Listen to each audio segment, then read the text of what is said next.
Assalamualaikum warahmatullahi wabarakatuh. Selamat pagi anak-anak. Gimana kabar kalian hari ini? Apakah baik? Alhamdulillah ya kalau baik semua. Sebelum kita memulai pembelajaran pada pagi hari ini, alangkah baiknya kita berdoa menurut agama dan kepercayaannya masing-masing. Berdoa mulai. Berdoa selesai. Sebelumnya, Ibu akan absensi dulu ya. Adakah di sini yang tidak hadir? Alhamdulillah kalau hadir semua. Sebelum memulai pembelajaran, Ibu akan bertanya kepada kalian. Adakah yang masih ingat materi minggu lalu kita telah membahas mengenai apa? Benar ya, faktor pendorong interaksi sosial. Ada imitasi, ada identifikasi, ada sugesti, simpati, empati, dan motivasi. Nah, selanjutnya Ibu akan bercerita dengan kalian. Kemarin ketika Ibu pergi ke pasar, Ibu tuh melihat ada sekelompok orang yang membantu korban kecelakaan lalu lintas. Nah, menurut pendapat kalian, itu termasuk dalam contoh apa? Nah, contoh tersebut tuh ada hubungannya dengan materi yang akan kita bahas pada pertemuan kali ini, yaitu bentuk-bentuk interaksi sosial. Nah, tujuan pembelajaran yang akan kita capai adalah yang pertama, kalian dapat menyebutkan bentuk-bentuk interaksi sosial. Yang kedua, kalian dapat menjelaskan pengertian bentuk-bentuk interaksi sosial. Yang ketiga, kalian dapat memberikan contoh bentuk-bentuk interaksi sosial. Yang keempat, kalian dapat menyebutkan perbedaan antara bentuk-bentuk dari interaksi sosial. Nah, kemudian kita akan bahas satu persatu ya. Jadi bentuk-bentuk interaksi sosial ada dua. Yang pertama ada proses sosial asosiatif, yang artinya proses sosial yang positif yang mengarah pada keteraturan dan dinamika sosial. Nah, kemudian proses sosial asosiatif ini mendorong terbentuknya lembaga atau pranata sosial. Kemudian yang kedua ada proses sosial disasosiatif, yaitu proses sosial yang mengarah pada perpecahan. Tapi pada pertemuan kali ini kita akan membahas yang proses sosial asosiatif dulu ya.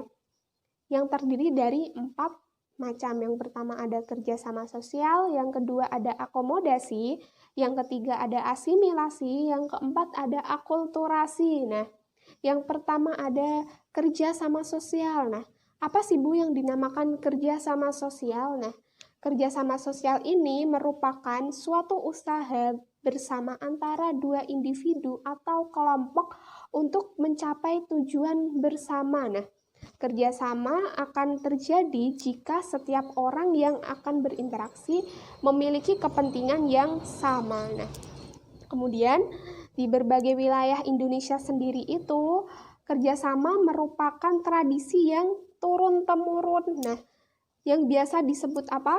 Gotong royong, benar sekali ya.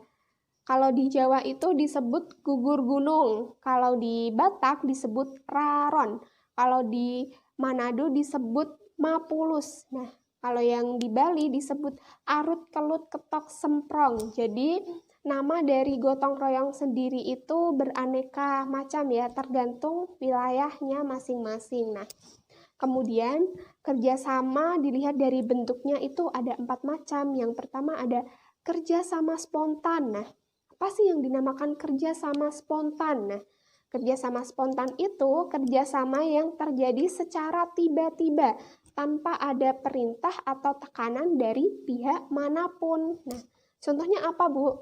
Contohnya itu seperti cerita yang Ibu ceritakan pada kalian tadi. Ada sekelompok orang yang menolong korban kecelakaan lalu lintas. Nah, sekelompok orang tersebut kan otomatis menolong korban kecelakaan tanpa adanya disuruh atau perintah dari pihak manapun. Nah, mereka menolong dengan rasa kasihan. Nah, kemudian yang kedua ada kerjasama terpimpin. Apa yang dinamakan kerjasama terpimpin? Kerjasama ini itu berasal dari perintah atasan. Nah, contohnya apa? Contohnya ketika Jaka, Lia, dan Rina disuruh membuat proposal kerjasama. Nah, perintah itu biasanya dari atasan. Kemudian yang ketiga ada kerjasama kontrak. Nah, kerjasama kontrak ini berawal dari adanya kontrak atau perjanjian. Contohnya apa, Bu? Contohnya nih, misalnya ketika ada dua perusahaan yang mengadakan kontrak jual beli mesin pemintal barang. Nah, kerjasama ini terbentuk atas dasar perjanjian atau kontrak yang telah disepakati.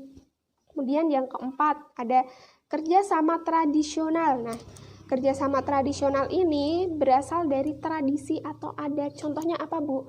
Contohnya ini, gotong royong dan kekeluargaan. Nah, paham ya? Kalau udah paham, kita lanjutkan yang kedua, ada akomodasi. Akomodasi itu merupakan proses penyesuaian sosial dalam interaksi antar individu atau kelompok untuk meredakan pertentangan. Jadi akomodasi itu digunakan untuk meredakan pertentangan. Contohnya apa, Bu? Contohnya nih, ketika ada dua sahabat yang bertengkar. Nah, pasti akan melakukan penyesuaian sosial di antara dua pilihan.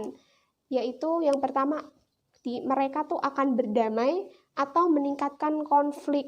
Nah, kemudian yang ketiga ada asimilasi. Nah, apa sih, Bu, yang dinamakan asimilasi? Nah, asimilasi itu usaha untuk mengurangi perbedaan yang terdapat pada perorangan atau kelompok manusia. Atau bisa dikatakan asimilasi itu adalah proses pemersatu. Contohnya apa, Bu?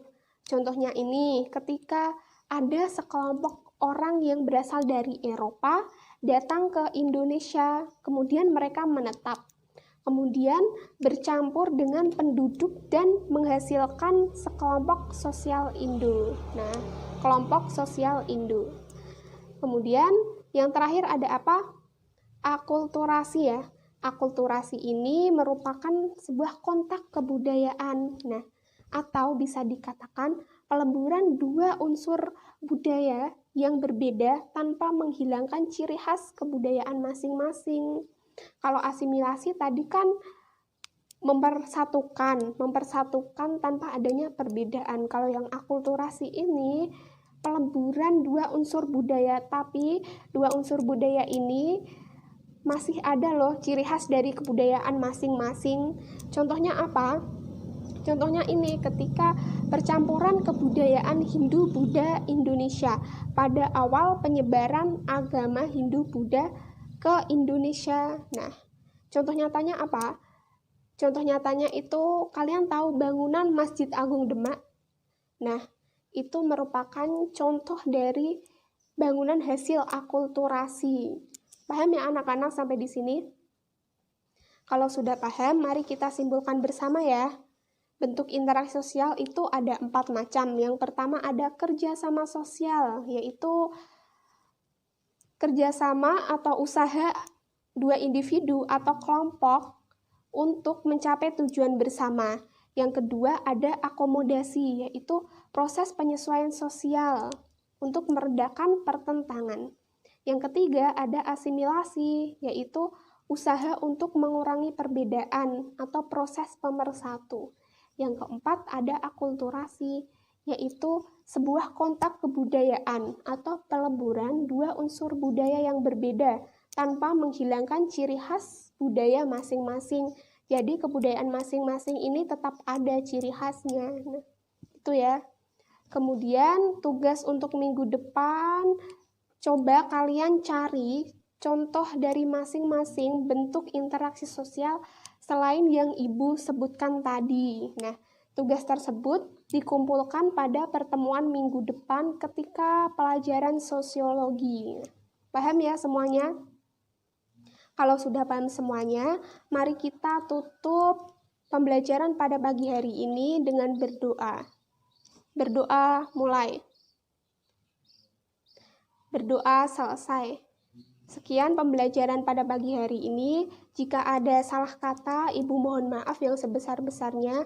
Wassalamualaikum warahmatullahi wabarakatuh.